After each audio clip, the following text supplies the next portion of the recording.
day. It's a new day. Fresh anointing, fresh anointing. It's coming my way. It's coming my way. It's a season of power and prosperity. We know that it's a new season. It's coming to me. It's a new season. It's a new season. It's a new day. Fresh anointing. It's coming my way. It's a season of power and prosperity. It's a new season. It's coming to me. You can join us in singing and dancing. It's a new season. It's a new day. Fresh anointing. It's coming. It's coming my way. It's a season of power and prosperity. It's a new season. It's coming to me. You can open your mouth and just bless his name. Lord, we thank you that this is a new season. We thank you for your grace upon this place, Almighty God. We thank you for your loving kindness. We thank you for your tender mercies, oh God. We decree and declare that it's a new season, oh God. You're changing us, you're healing us, you're saving us, you're delivering us today, mighty God. We glorify and magnify your name. For we decree and declare that it's a new season, a season of divine blessing. Oh God, we thank you and we honor you. Give it up to the Lord. Glorify his name, magnify his name. He's a wonderful God. He's worthy. He's worthy to be glorified. He's worthy to be magnified. He's worthy to be lifted up, oh God. Who can ascend into the hill of the Lord? Who can dwell in his holy tabernacle? Him that has a clean hand and a pure heart. God, may you touch our hearts. What can wash away our sin? Nothing but your blood. May you purify us and make us to be holy before you, my God. We desire the divine blessings, oh God. We thank you, mighty God. This is the day that you have made, Almighty God. We glorify and magnify your name, oh God. Oh, it's a new season. It's a new season. It's a new day. Fresh anointing. It's coming my way. It's a season of power and prosperity. It's a new season. It's coming to me. If you believe it, you can sing again. It's a new season. Yeah, yeah. It's a new day. Fresh anointing. Fresh anointing. It's coming my way. It's a season of power and prosperity. It's a new season. It's coming to me. It's a new season. It's a new season. It's a new day. Fresh anointing. It's coming my way. It's the season of power and prosperity. It's a new season. It's coming to me. Oh God, we thank you, Lord. It's a new season, oh God. We receive the new season that God you have for us. You're touching our lives. You're changing us, Almighty God. We lift you up high above every other name, oh God. Blessed be your great name, oh God. Lord, we thank you. Lord, we honor you. You're worthy. You're worthy to be glorified and adored. Oh Jesus, we love you. We honor your name, oh God. Thank you, Lord. Thank you, Jesus. Thank you, Lord. Thank you, Lord. Thank you, Jesus. Oh God, we thank you, mighty Father. We glorify your name, Jesus. You are wonderful. You are faithful, oh God. Oh, we thank you, Jesus. What a great God you are.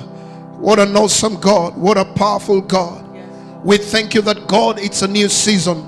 It's a new day, Lord. You're turning things around for us, oh God. We lift you up high above every other name, oh God. We thank you, mighty Father. We glorify your name, oh King of glory.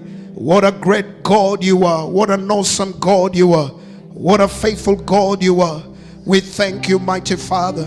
We honor you, Lord God. You're worthy to be glorified. Hallelujah. Jesus, we glorify your name. You're worthy. You're worthy to be glorified. Oh, we thank you. We thank you. We thank you, Lord God. Oh, Jesus. Oh God, we decree and declare that all things are working together for good. Lord, we thank you for the good and the bad, because everything is working together for good. We glorify you. We lift you up high above every other name, Almighty God. Oh God, we thank you. You're the God during the day and you're the God of the night. We thank you for every condition, any situation. We give thanks to you, mighty God. And this day, Lord, we thank you for your greatness, oh Father. Thank you for the divine blessings that, Lord, you're releasing in our lives, in our families, in our ministries, in our health, Almighty God. Rabo shatalala baborika mababo shadalala ramakatolo bobo zatalala babore bakara babo zayada. Thanks be to God who causes us to triumph in all situations, oh God. Ramo sandalala babore bakara babo zayada. All things are working for my good. It's intentional,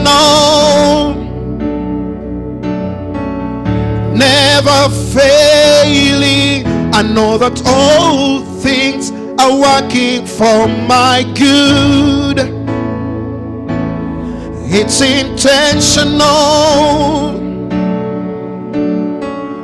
never failing. You can say all things are working for my good.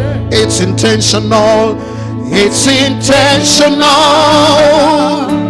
never failing, never failing. I know that all things are working for my good. It's intentional. It's intentional, never failing, never failing. Say all things are working for my good. It's intentional. It's intentional,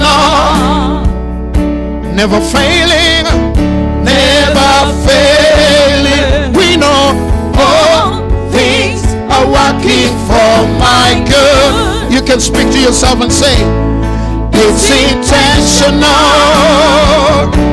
never failing, never failing. Say all things are working for my good. All things are working for my good. It's intentional,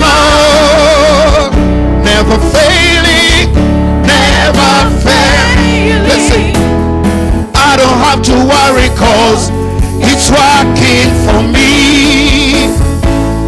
It's working for me. All the good and bad, it's working for me. I don't have to worry.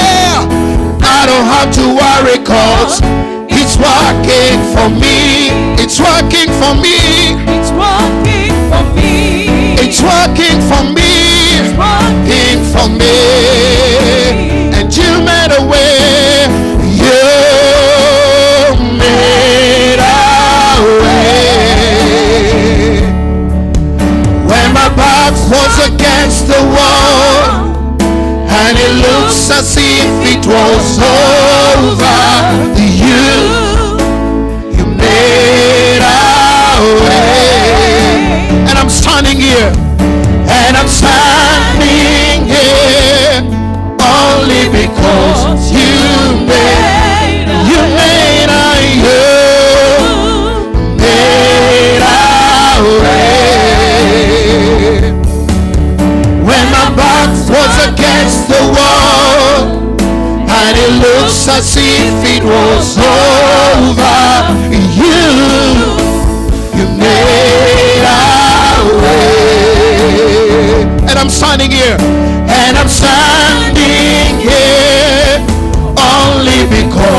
it was over,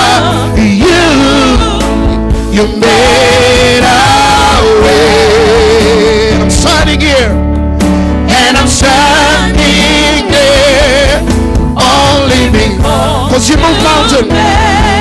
Cause you move mountain. Yeah.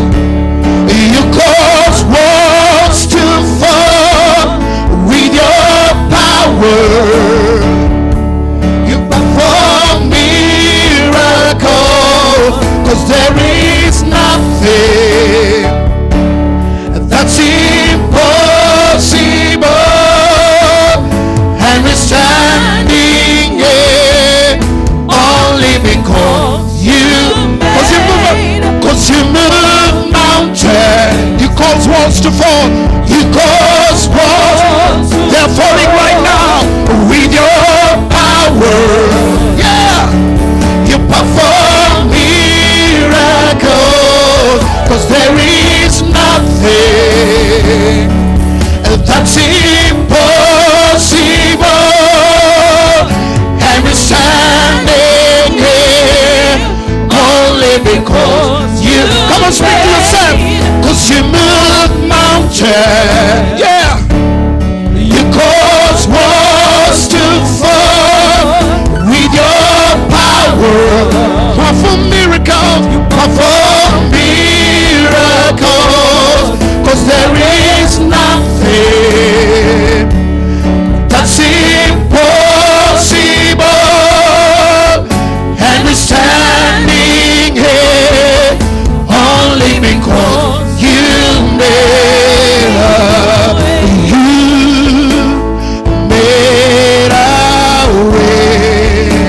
You made a way. Say you made a way. He's making a way right now in your family. Say you made a way. Oh, you say you made check out. Don't know how you did it. Yeah, made a way. Say don't know how, but you did it. Yeah, I don't know how. Say don't know how, but you did it. Don't know how, but you did it. Don't know how, but you did it. Don't know how, but you're making it right now.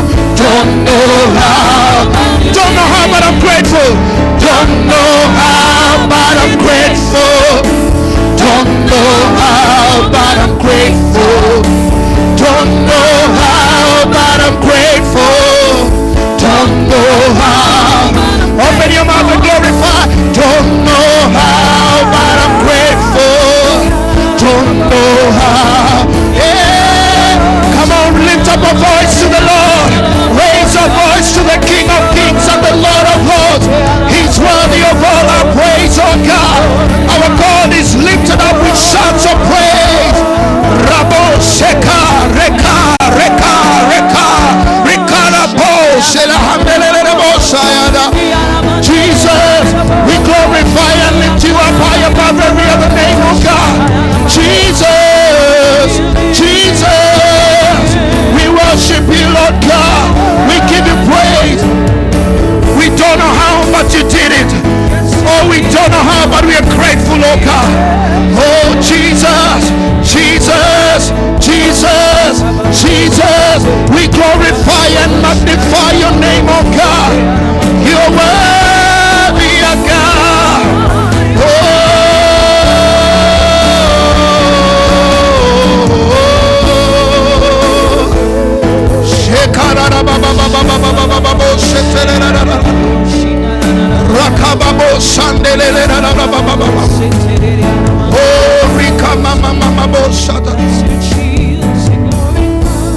Hallelujah, hallelujah, hallelujah, hallelujah. Don't know how, but you did it.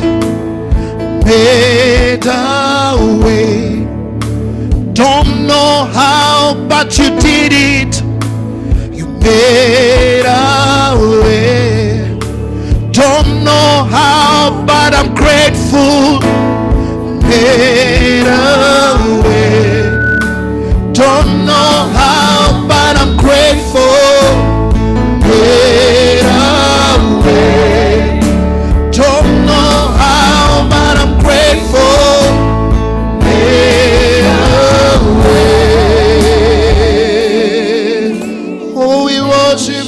Lord, we glorify your name, O God.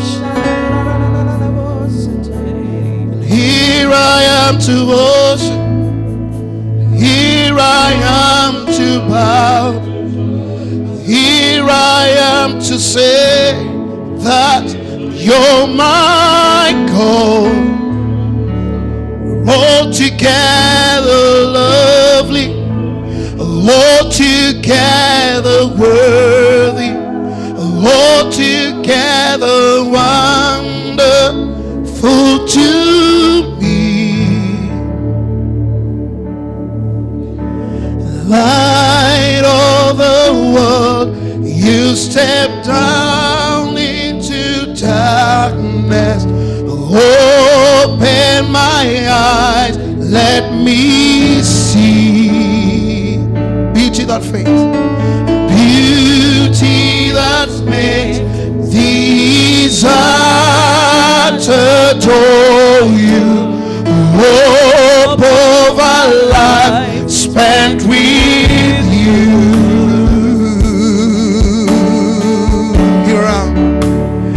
Here I am to worship. Here I am to bow down, give myself away. Oh God, oh God, give myself away. Oh, give myself away.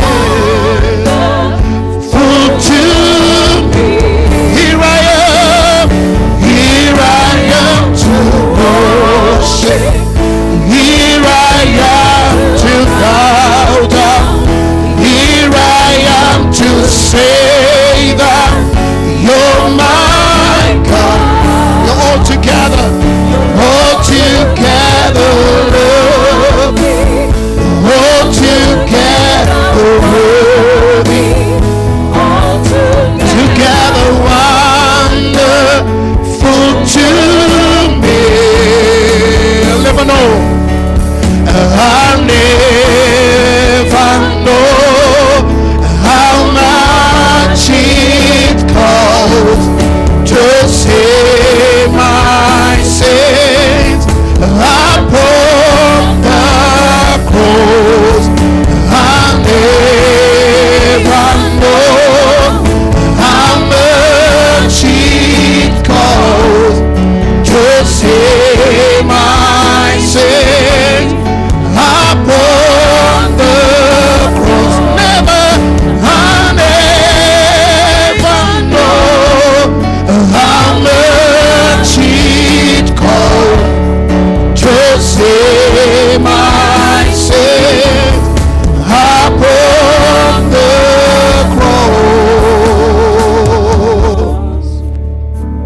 I give myself away. Oh God, I give myself away so you can use me. I give myself away.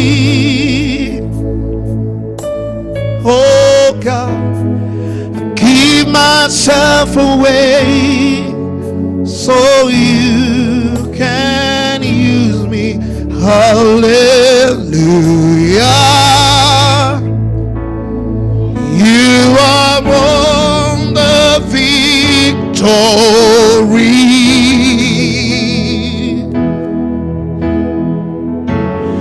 Hallelujah. You have won it all for me. Death could not hold you down. Yeah.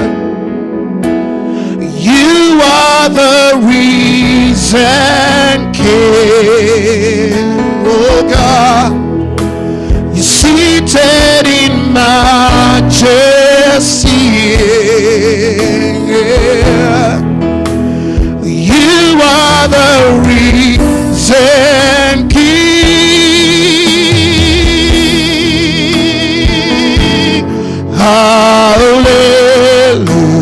Hallelujah. You have won the victory. Hallelujah. Hallelujah. You have won it all for me. You have won it all for me. Death could not hold you down. You are the risen King. You are the risen King. You're seated right now in majesty. You're seated in majesty. Yeah.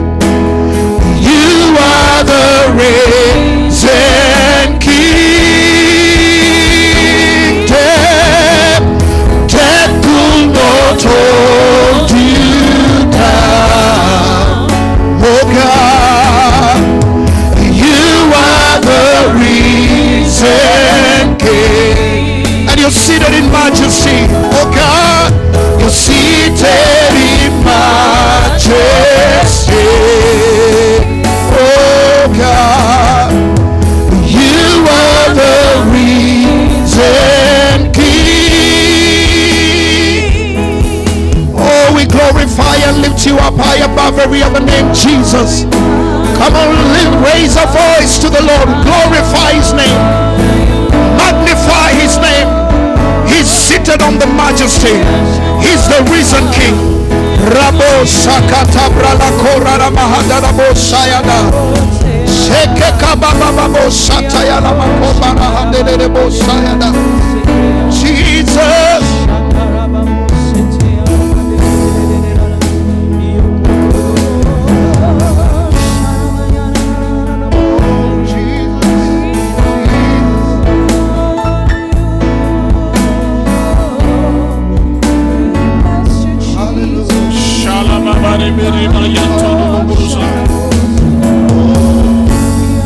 Abaya seterebe kela la mazanda la makosa. Reka baborebe zetala la mamarebe zantala makosa. Oh Jesus, we worship your holy name. Yesu, tunaliabudu jina lako takatifu. Receive glory, receive honor, my King. Pokea heshima na You utukufu. are the risen King. You are the glorious God. Wewe ni mfalme wa We utukufu. exalt you. We give you honor, Lord. Tunakuinua, tunakupa heshima zote Bwana wetu. Hallelujah. Receive praise, receive glory. Pokea sifa na utukufu Yesu. In Jesus' name. Katika jina la Yesu tuomba. Amen. Once again, we welcome you to this Grace Hour service. Mara tena tunakualika katika ibada yetu ya mchana. The Lord is so gracious to us, is doing us well. Bwana amekuwa mwenye kutuneemesha na anatutenda mema. And He has good programs and plans concerning your life. Na ana mipango na ratiba nzuri kuhusiana na maisha yako. It is good to put our hope and trust in Him. Ni vyema kwetu kumwegemea na kumtegemea Mungu. Because with Him we have security, we have protection. Maana kwake Mungu tuna usalama, tuko salama. Wherever you are, whatever you're experiencing, there is hope in the Lord. Na popote ulipo, chochote unachokipitia, lipo tumaini katika Bwana. His hand has never been short, so He can't forsake you. Mkono wake haujawahi kuwa mfupi, hivyo basi Mungu hatakuacha wala kukupungukia. He is able to stretch forth His hand and pick you up from wherever you are. Anaweza unyosha mkono wake akakuokota mahali uliko. We've been looking at a series on the topic of the gateways to divine blessing. Na tumekuwa tunaangalia msururu wa mafundisho kuhusu lango kuingia katika mbaraka wa kiungu. Yesterday we looked at obedience. Na pale jana tuliangalia kuhusiana na utiifu. As one of the very principal gate to access the blessings of God. Kama mojawapo wa lango kuu la kuafikia zile baraka za kiungu. Open with me the book of Deuteronomy chapter 28. Fungua pamoja nami Kumbukumbu la Torati 28. The Bible says, now it shall come to pass, if you diligently obey the voice of the Lord your God, to observe carefully all his commandments, which I command you today, that the Lord your God will set you high above all nations of the earth. Itakuwa utakapoisikia sauti ya Bwana Mungu wako kwa bidii, kutunza kuyafanya maagizo yake yote ni kuagiza leo, ndipo Bwana Mungu wako atakapokutukuza juu ya mataifa yote ya duniani. Lord, we thank you for the reading of your word. Bwana, asante kwa ajili ya kulisoma neno lako. Thank you for all that you have set ahead for us. Bwana, asante kwa yote ambayo umeyaweka mbele zetu. You have made us partakers of the divine nature. Umetufanya tukawa washirika wa utu wako wa kiungu. By grace through Jesus Christ. Kwa neema kwa njia ya Yesu Kristo. And by you, you have also given unto us all things that pertain to life and to godliness. Na kwako Bwana umetukirimia vyote vipasavyo maisha na utauwa. Thank you, blessed Father, for your good thoughts and mind concerning our lives. Asante Bwana kwa mawazo mema yanayohusiana na maisha yetu. All the heavenly good that has been set for us, we ask that Jehovah you help us to access it. Bwana, rasilimali zote za mbingu zilizotengwa kwa ajili yetu utusaidie kwamba tuweze kuzifikia sasa. We exalt you in Jesus' name. Tumekutukuza na ni kwa jina la Yesu tuomba. Amen. Amen. Paul says in Ephesians, blessed be God the Father of our Lord Jesus Christ, who has blessed us with all spiritual blessing in the heavenly places. Paulo anaongea katika Efeso ya kwamba na aimidiwe Bwana Mungu wetu, Baba wa Bwana Yesu Kristo, aliye tukibarikia na baraka zote za kiroho katika ulimwengu wa kiroho katika Kristo Yesu. So he has already blessed you. He's already set them forth towards you. Amekwisha tubarikia kwamba ameshaziachilia hizo baraka zije kwetu. Our God has no problem blessing you or prospering the work of your hands. Mungu hana shida kukubariki ama kuzifanikisha kazi za mikono yako. That's why he says that everything you do shall prosper. Ndiposa anasema kila utakachoweka mkono wako kufanya kitabarikiwa. He has called you to prosperity. Amekuitia ufanisi. And he is not apologizing about it. Na Mungu haombi radhi kwa kufanya hivyo. I say God is not apologizing about it. Nasema hivi, Mungu haombi radhi kwa kufanya hivyo. It doesn't matter whether people believe or not, but God has never apologized. Na haijalishi watu waamini wasiamini, lakini Mungu haombi radhi. The devil curses and gives everything that has a curse upon it. But God blesses and he gives everything that has a signature of blessing upon it. Shetani hulaani na kupeana vyote vyenye laana, lakini Mungu hubariki na anavyovipeana vina sahihi ya baraka. And so Psalms chapter 1 verse 1, it begins by a powerful word, blessed.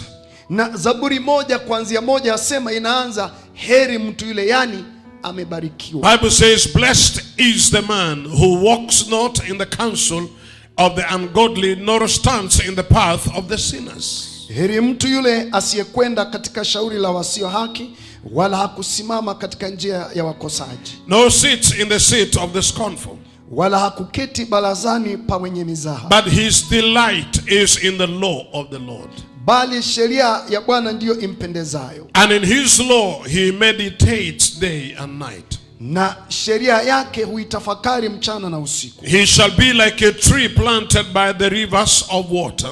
Na atakuwa kama mti uliopandwa kando ya vijito vya maji. That brings forth its fruit in its season. Uzao matunda yake kwa majira yake. Whose leaf also shall not wither. Wala jani lake halinyauki. And whatever he does, it shall prosper. Na kila alitendalo litafanikiwa. Whatever you do, if you fall into those category of a person, then whatever you do must prosper.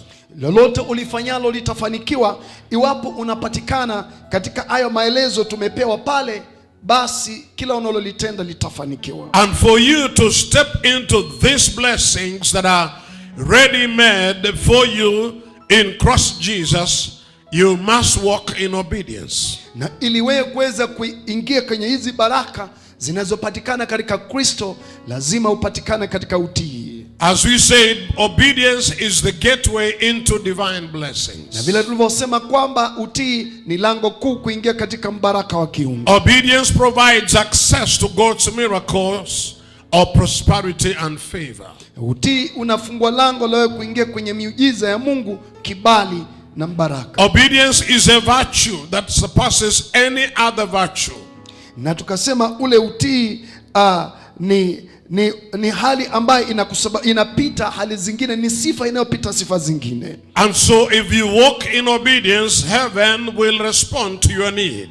Hivyo basi ukitembea katika utiifu, mbingu zitaitikia uhitaji wako. Many great men in the Bible, from the book of Genesis onwards to the end, have walked in obedience and they have reaped the benefit of obedience. Watu wengi katika Biblia tokea mwanzo ukiendelea wameweza kuvuna mengi kwa sababu ya utiifu wao. Because your obedience opens you into unlimited realms of all-round blessing.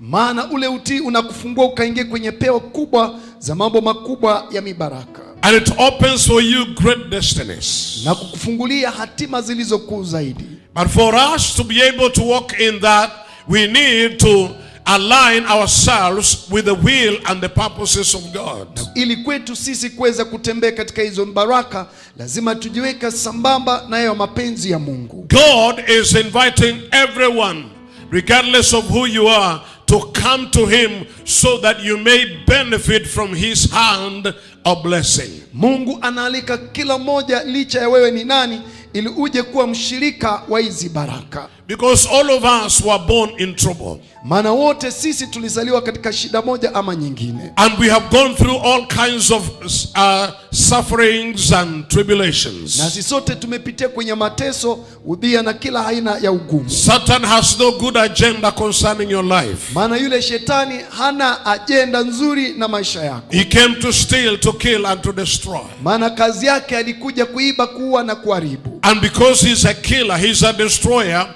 it doesn't matter what he gives you that may seem to be nice, but whatever the devil gives you, it has a price attached to it.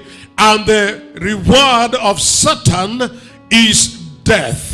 Na shetani ni muuaji, na hajalishi ni nini yule shetani amekupa wewe.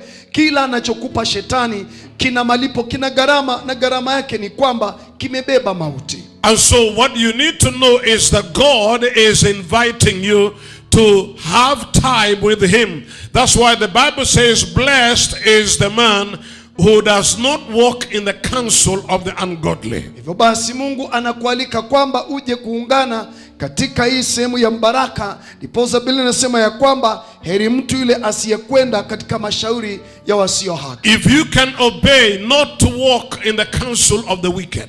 Iwapo utatii kwamba usitembee katika mashauri ya wasio haki. Nor stand in the path of the sinners. Wala kutosimama katika njia ya wakosaji. Or sit in the seat of the scornful. Wala kuketi balasani pa wenye mizaha. I want you to know the world is full of scorners. Nataka uelewe kwamba ulimwengu umejawa na wale wenye mizaha. All those that will want to speak against the will and the purposes of God. Wale watu wanaotaka kukejeli na kuongea kinyume na makusudi na mapenzi ya Mungu. But if you can only delight in the will and the purposes and the law of the Lord, lakini ukikusudia kwamba utaenenda na kutembea katika shauri lake Bwana, and you do what he has called you to do, because every blessing that God gives to you carries an assignment. Na kwamba ukaweze kutimiza yale yanayokustahili kutimiza, maana kila baraka anayokupa Mungu iko na jukumu lake. You shall be like a tree that is planted by the waterside. Utafananishwa na mti uliopandwa kando ya vijito vya maji. In other words, when everywhere else is dry, your place will always be green. Yamaanisha kwamba kukikauka kwingineko, kwako kutakuwa na unyevu unyevu. When everybody is experiencing hard times because of your delight in the law of the Lord, God will make sure that you are enjoying the best. Wakati wengine wanapitia magumu, na unapojifurahisha katika sheria ya Bwana, Mungu atahakikisha kwamba unayafurahia yaliyo mema. And so he is inviting you in Isaiah chapter 1 verse 18. Na hivyo basi amekualika katika Isaya sura ya 1. He says, "Come now and let us reason together," says the Lord. Anasema njoo tuweze kuojiana, sema Bwana. "Though your sins are like scarlet, they shall be as white as snow. Though they are red like crimson, they shall be as wool." Dhambi zenu zijapokuwa nyekundu sana, zitakuwa nyeupe kama theluji. Ijapokuwa nyekundu kama bendera, zitakuwa kama sufu. That is to say, God still desires you to come back, even though you are backslidden, or you have rejected God, or you have lived away from God all your life. Mungu yatamani umrejelee, hata ijapo ulianguka, ukaacha njia zake, ukapotoka, anakuhitaji kumrudia. He still has you at heart. He still thinks about you. He still has a good plan concerning your future. Bado Mungu anakuazia mema, anawaza moyoni, na amekupangia mambo mazuri na siku za usoni zenye tumaini. So you need to begin a journey back to God. Imekupasa uianze safari ya kumrejelea Mungu. Because there's no better place than being in God. Maana hapana mahali pazuri kuliko kukaa kwa Mungu. Our God is a blesser. Na Mungu wetu ni mwenye kubariki. Bible says in Psalms, we are still in Psalms chapter 1, verse number 4, he says, "The ungodly are not so, but are like the chaff which the wind drives away."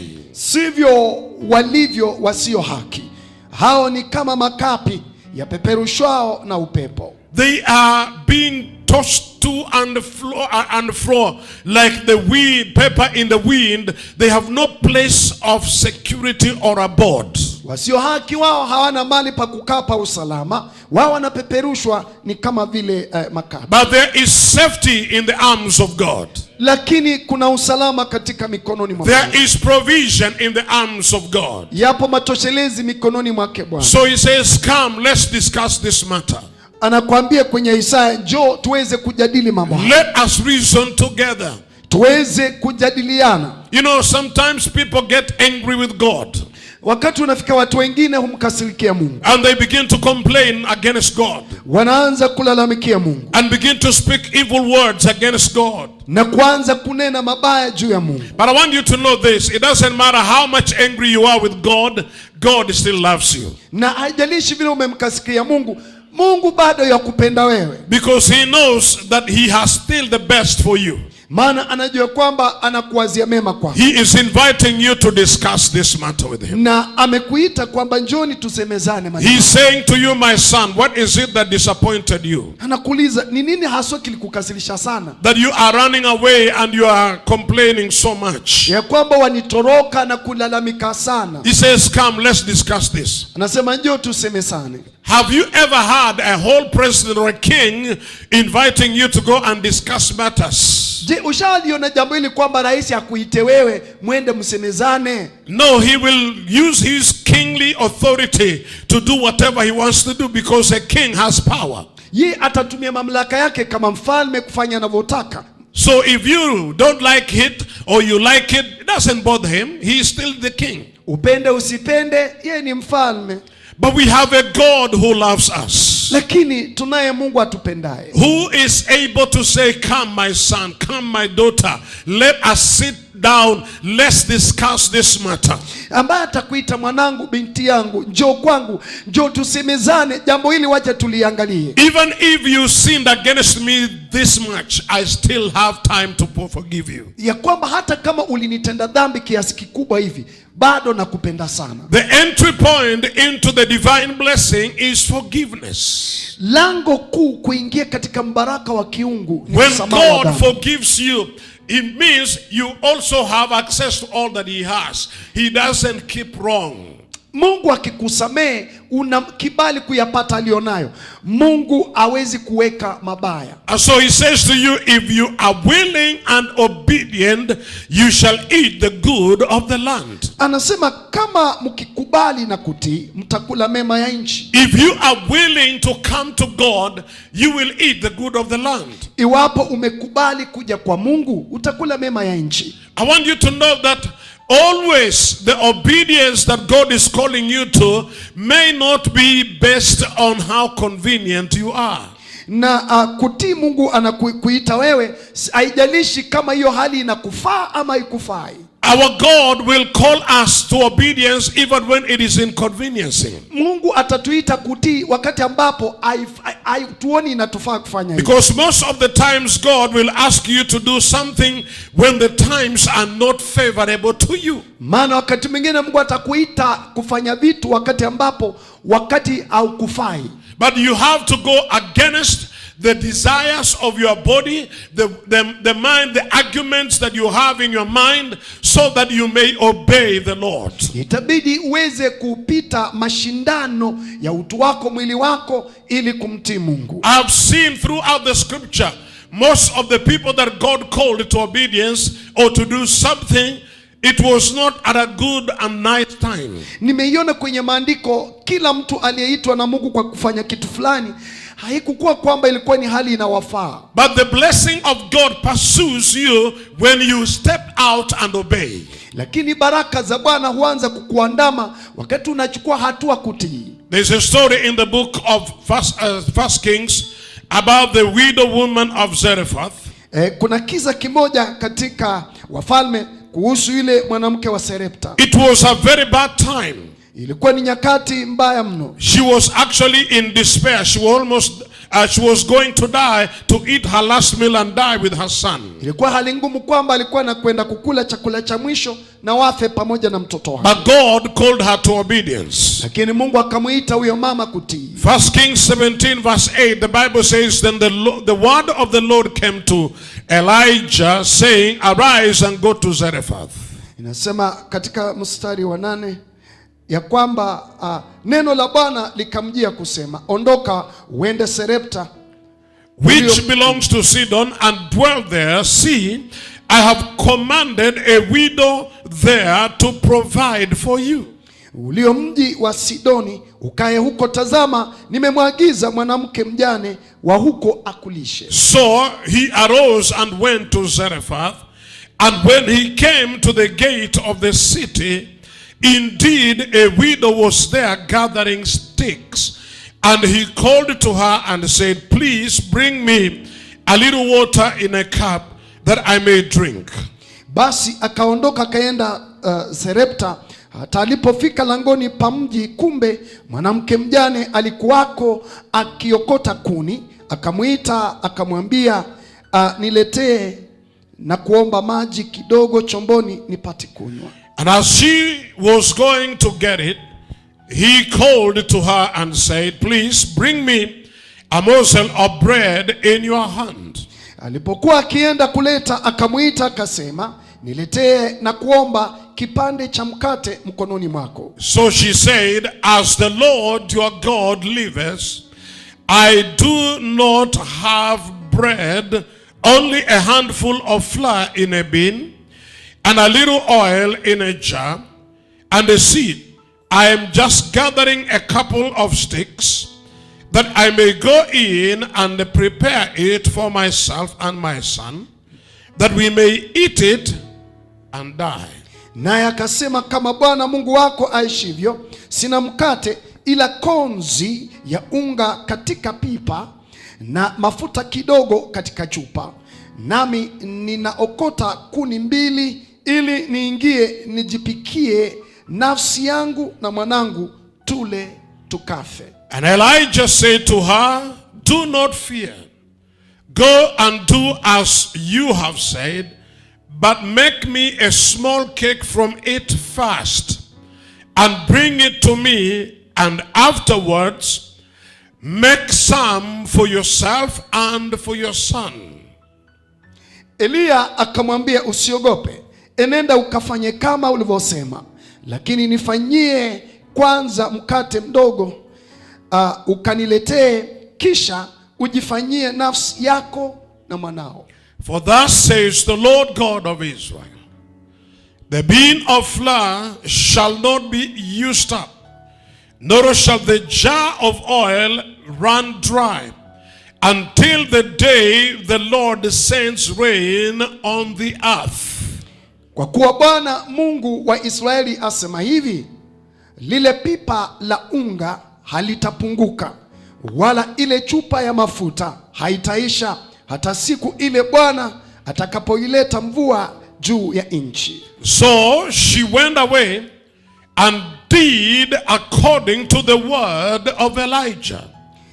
Basi akaenda akafanya kama alivyosema Eliya. And she and he and her household ate for many days. Na yeye mwenyewe na Eliya na nyumba yake wakala siku nyingi.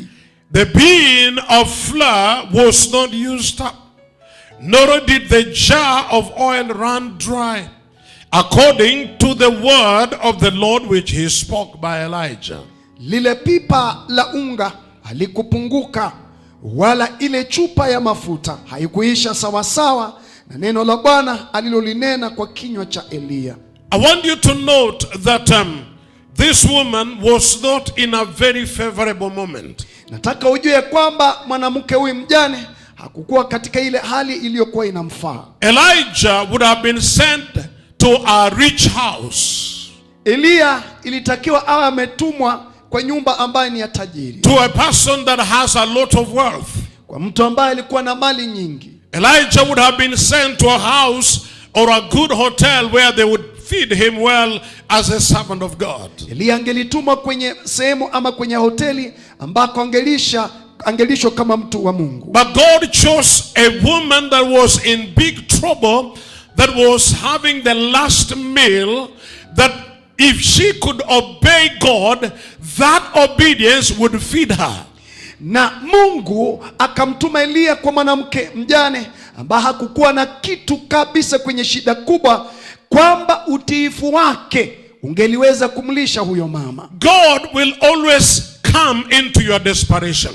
Mungu atakuja katika hali yako penye umefika mwisho. I say God will always come into your desperation. Na kila mara Mungu atakuja kwenye hali yako unapofika mwisho, to turn your desperation into rejoicing. ili kugeuza hali yako ya kufika mwisho iwe ni furaha. So it does not matter how desperate things are looking around you. Hivyo haijalishi vile vitu vinavyofanana mbaya sana. What you need is the word of instruction from God. Unachohitaji tu ni neno la agizo kutoka kwa Mungu. In every evil times, and in bad times, and in times that things are very hard, always wait for the word of God's instruction. Wakati mambo ni mabaya kimeumana, kila mara ngojea agizo ama ushauri wa Mungu. Because the Bible says he will send his word to deliver you. Maana Biblia inasema atatuma neno lake. He may send his word through his servant.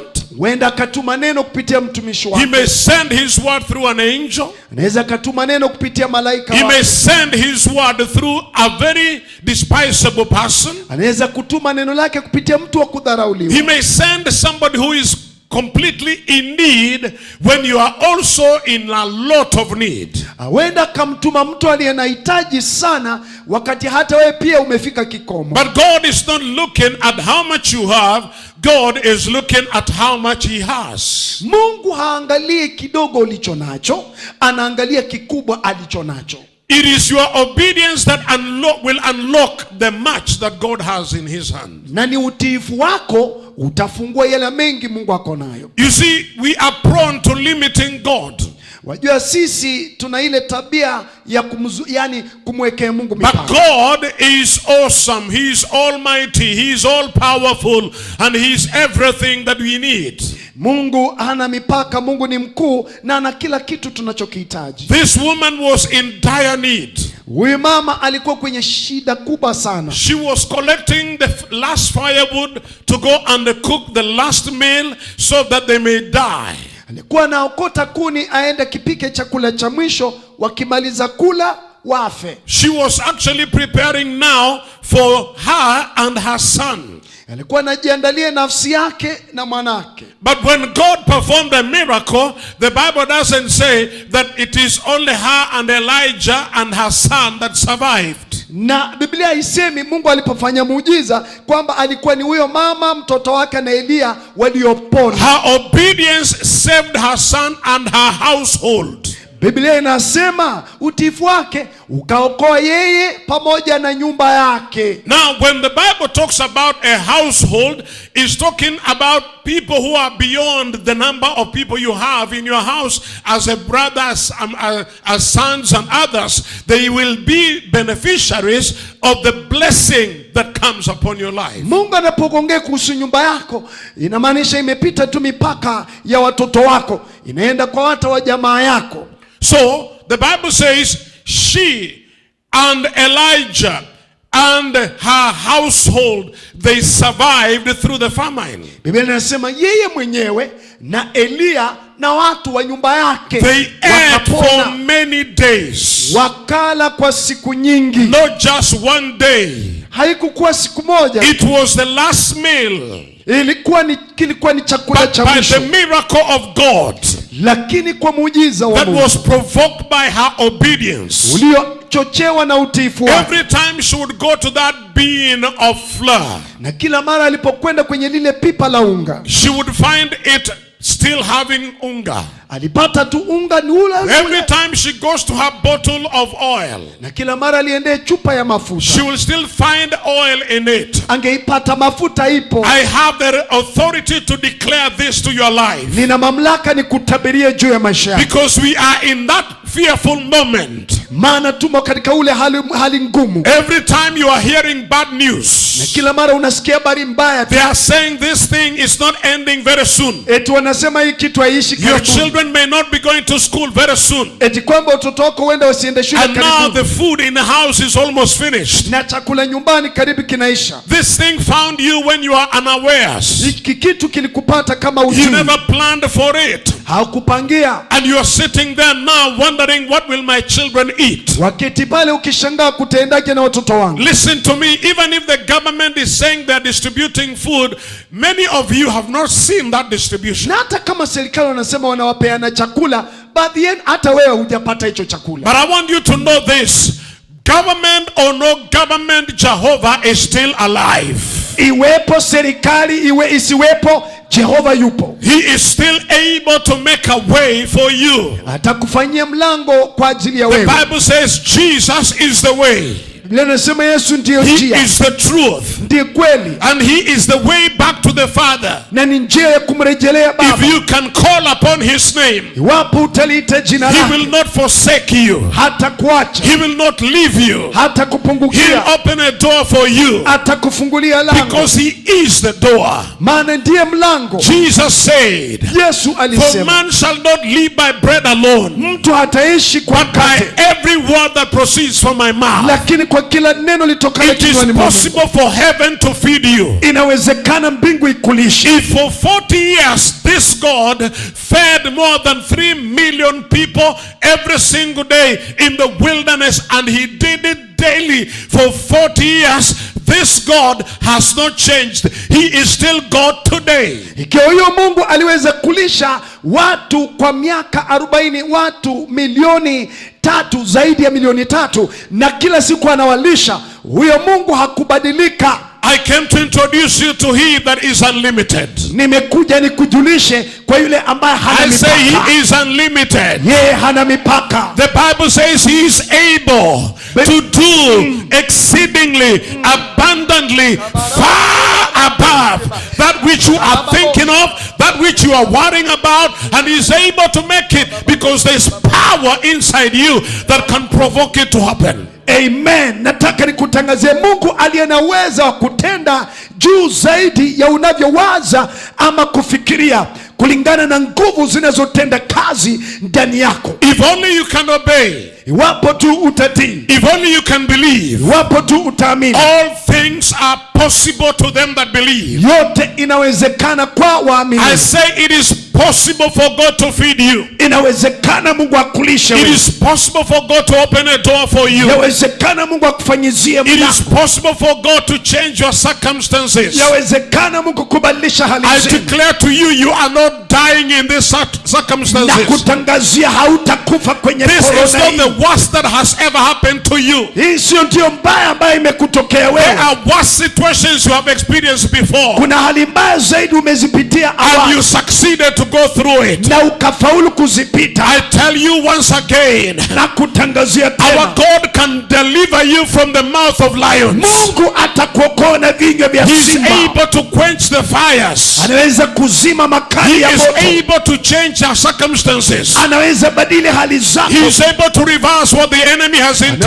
Anaweza against you. geuza kile adui He has amekufikia. power to stop the armies of the aliens. Yeye ana nguvu ya kuzuilia majeshi ya wageni. He is able to give you power to go over the troops. Anaweza kukupa nguvu za kushinda majeshi. He will enlarge your space. Atapanua mipaka He will yako. expand your borders. Atapanua mipaka He will yako. show you what is hidden. Atakuonesha There is iliyofichwa. a secret place, Kuna mahali and pasiri. He is able to hold your hand Ataushika mkono and wako. lead you into the secret treasures. Kuongoze kwa hazina It za doesn't matter gizani. how they are locked up. Haijalishi vile The zimefungiwa. Bible says in Isaiah 45, Inasema katika Isaya I will 45, get hold of your hand. nitaushika mkono I wako. will open closed doors, Nitafungua milango the iliyofungwa. double-even doors, Milango the maradufu. iron gates Malango ya can chuma be opened by God. itafunguliwa na Mungu. He is well able Anaweza to show you the secret treasures. kuonyesha hazina za Listen to me, siri. somebody. Nisikize There's Bwana. something God has kept for Kuna you, kitu Mungu and amekuwekea. that which He has kept for you, Na hicho alichokuwekea He's about to open your karibu eyes atafungua macho that you yako may be able to ili see. uweze kuona. It is not where you are Si mahali uliko that sasa matters to God. penye panajalisha. It is where He is taking Ni you, kule anakupeleka. because you are so important. Maana wewe ni wa You muhimu are sana. so precious. Wewe ni wa He thamani is nyingi. taking you there. Anakupeleka. Don't look at what is happening. Usiangalie Lift kitu your tofauti. eyes unto God. Inua macho yako. He Mungu. is the author and the Yeye ni finisher mwanzilishi na of mkamilisha whatever He desires to give to ya you. kila anachokitamani. Your way is made. Njia yako I say your imetengenezwa. way is already made. Njia yako Don't imetengenezwa. allow the devil don't allow the devil to lie to you. Usimruhusu shetani This akudanganye. day Leo hii He will come forth for you. atajitokeza kwa If ajili you yako. believe it, shout yes. Wapo unaamini, sema yeah, He is able. anaweza. I see Him doing it for you. Naona akikutendea. Listen to me. Nisikize. You are not looking at me as if you are watching a movie. Usinitizame kama unaangalia filamu. This is the word of the Lord Hili ni neno la Bwana that can linakuja change kwako. your circumstances. Litabadilisha hali zako. You can hold on to that word. Shikilia hili neno. You can hold on to that word, Ulishikilia neno and hili. you can see change in that word. Uone mageuzi kwenye hali His yako. power is unlimited. Nguvu zake hazina His mipaka. hand is not short. Mkono wake si mfupi. That's why He says, come to me. Ndio sababu anasema njoo kwangu. He says, let's discuss. Anasema ya kwamba Let's discuss this matter. tusemezane mambo haya. Don't sit there and just worry and worry and worry. Usikae pale na kujihurumia tu. Bible says, casting all your cares unto God, for He cares for you. Ukimtwika Bwana fedha zako zote, maana anajishughulisha sana na And this wewe. afternoon we can believe God together with you. Na mchana huu tunaweza kumwamini Bwana pamoja And na we wewe. are believing God together with you. Nasi tunaamini Bwana pamoja na We wewe. didn't come here this afternoon just to have a show. I am not on a show. I am here to lift you up. Hatukukuja ili tukuwe na maonyesho. Mimi si wa maonyesho, nimekuja ni kunyanyua malulu. I have been waiting on God the whole day Nimekuwa nikimsubiria just Bwana siku because of nzima you. kwa ajili yako. And this word is been sent to you Hili neno limetuma kwa to ajili yako change your circumstances. kubadilisha hali zako. And this is your day. Na hii ni siku I yako. want you to lift up your hands before God. Nyosha tu mkono wako kwa Bwana. Even if you are holding a phone, lift the other hand unto God. Hata kama umeishika simu yako, nyosha mkono mmoja Honor juu. God and His word. Heshimu Bwana na neno lake. Open your heart and begin to talk to Him. Fungua kinywa chako, nena na Bwana. He is right there where you are. Yupo mahali ulipo sasa. I say he is right there where you are. Yupo pale mahali ulipo. He is not elsewhere. He is just there. His presence is there with you. Hayupo kwingine, yupo pale uliko sasa hivi. And you can also ask him to give it to you. Na unaweza kumuuliza pia. Precious Father, in the name of Jesus, Bwana wetu, katika jina la Yesu, I stand in agreement with this brother and this sister. nasimama kukubaliana na huyu ndugu na huyu dada. In the mighty name of Jesus. Katika jina kuu la Yesu. Lord, you said, Bwana ulisema kwamba where 2 or 3 are gathered in your name and they agree on earth as pertaining anything, walipo wawili watatu wamepatana kwa neno lolote, you shall give it to them. utawapa Bwana. And Lord, in the name of Jesus, Bwana wetu, kwa jina la Yesu, whereas we may not be able to distribute silver or gold to this person, huenda tusiweze kugawanya hela, pesa kwa watu but your hawa, word is more than silver or gold. lakini neno lako ni zaidi ya fedha ama dhahabu. And now in the name of Jesus, Na hivi sasa kwa jina at la the Yesu strength of your word, na kwa uwezo wa neno lako, I pray healing to come upon this body. na nena uponyaji ushukie mwili I huu. pray provision in this house. Naomba matoshelezi I katika pray nyumba the hii. blessing of God to manifest in her life. Naomba baraka za Mungu udhirika kwenye In maisha the yake. mighty name of Jesus, Kwa jina kuu la Yesu, I break every spirit of desperation. ninavunja roho ya kutamauka. In the mighty name of Kwa Jesus, jina kuu la Yesu, let there be a solution in her case. kuwepo na suluhisho kwenye hali yake. In the mighty name of Kwa Jesus, jina kuu la Yesu. oh God, Mungu wangu, as we are before your court, tulivyo mbele ya nyua I zako, pray that the angel will bring her file on top of the rest. naomba kwamba malaika alete faili yake kwenye In the meza. name of Jesus, Kwa jina la Yesu, and we are standing in petition before you on her behalf right now. tunasimama kuomba dua kwa niaba yake. In the mighty name of Jesus, Kwa jina la Yesu, let there be provision. kuwepo na Let there matoshelezi, be provision. kuwepo Let there matoshelezi, be food. kuwepo Let there chakula, be healing. kuwepo na Let there uponyaji, be miracles kuwepo in muujiza her life. kwenye maisha In the yake. mighty name of Katika Jesus. jina la Yesu. Lord, I thank you for all that you are doing for all of us. Asante kwa yote unatufanyia zote. This is the day Hii ndio siku that solutions are coming our way. suluhisho zaja njia yetu. In Jesus' name we pray. Kwa jina la Yesu tuomba. Amen. Amen. You are listening to me, but you're not born again. Wanisikiza mahali ulipo na hujaokoka. This is the day for you also to surrender your life to Jesus. Hii ni siku kwako kupeana maisha yako kwa Yesu. I want you to repeat this prayer after me.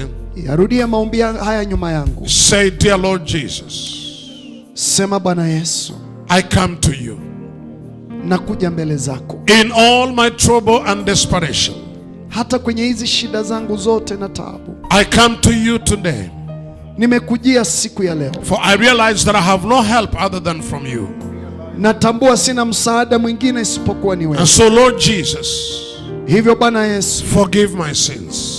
samehe dhambi zangu. You said even though they are as red as crimson, you can make them white as snow. Ulisema hata kama ni nyekundu kama bendera zitakuwa safi kama And sufu. now I thank you Na sasa nakushukuru because of your blood that washes away all my sins. kwa sababu ya damu inayoosha dhambi zangu. And write my name Andika jina langu in the Lamb's Book of Life.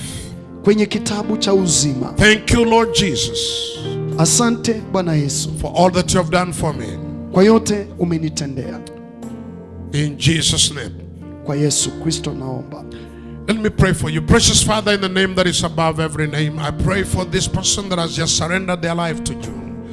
I pray the grace of salvation to be evident and manifested in her life. And I pray, dear Lord, that you lead them to the right place of worship, the right pastor, to cause them, dear Lord, to serve you all the days of their lives. And may you provide in every area of their need right now. In the name of Jesus we pray. Amen. Well, we have just had an awesome service, and obedience is the key to accessing the blessing of God. Tumelisikia neno la Bwana na utii ni funguo kubwa ya kuweza kuafikia baraka za Mungu. It is time for us to give our offerings to God. Ni wakati kwetu kumtolea Bwana sadaka zetu.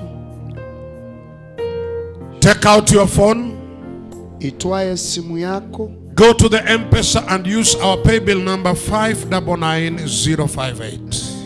Nenda kwenye M-Pesa, tumia namba yetu ya pay bill ambayo ni 599058.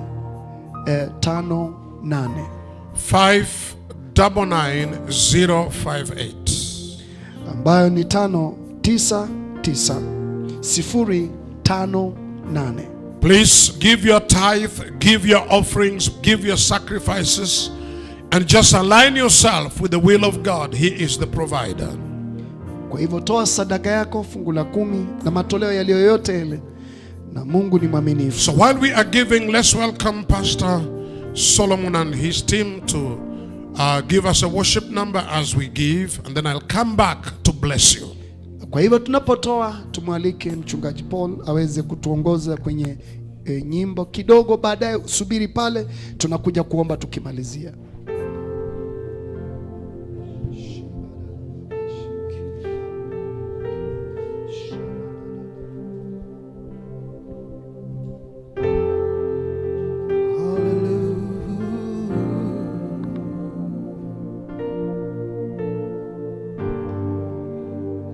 Here I am waiting, abide in me, I pray.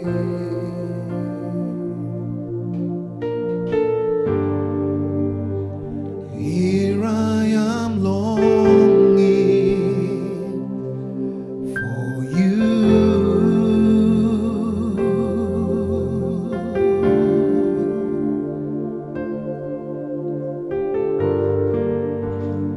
Hide me in your love, bring me to my knees.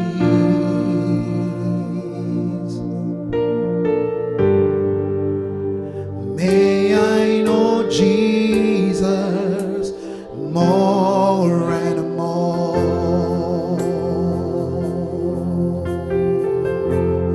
Come live in me, oh my life, take over. Come breathe in me, and I will rise on eagle's wings.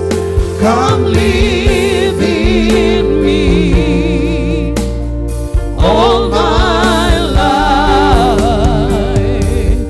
take over. Come breathe in me, and I will rise on eagle's wings. Come live in me,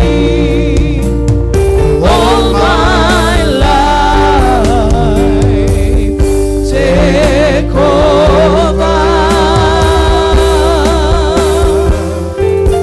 Come breathe in me,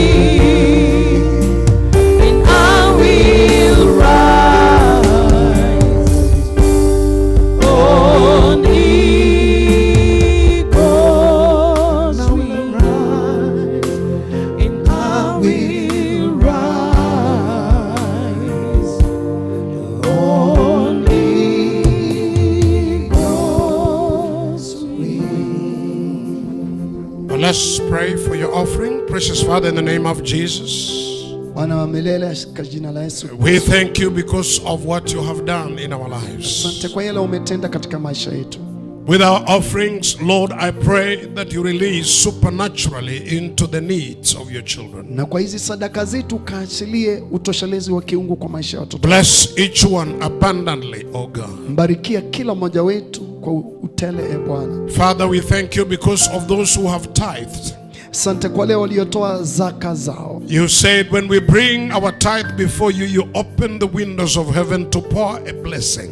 Ulisema tunapotoa zaka utafungua lango za mbinguni na kumimina baraka. And so I decree that they let them be blessed, coming in, blessed going out, blessed in everything they lay their hands upon to do. Basi wabariki katika kila wanaolitenda, wakitoka na hata wakiingia. Increase and expand their resources. Ukaweze kuzidisha na kuongeza rasilimali zao. In Jesus' name. Katika jina la Yesu Kristo. Amen.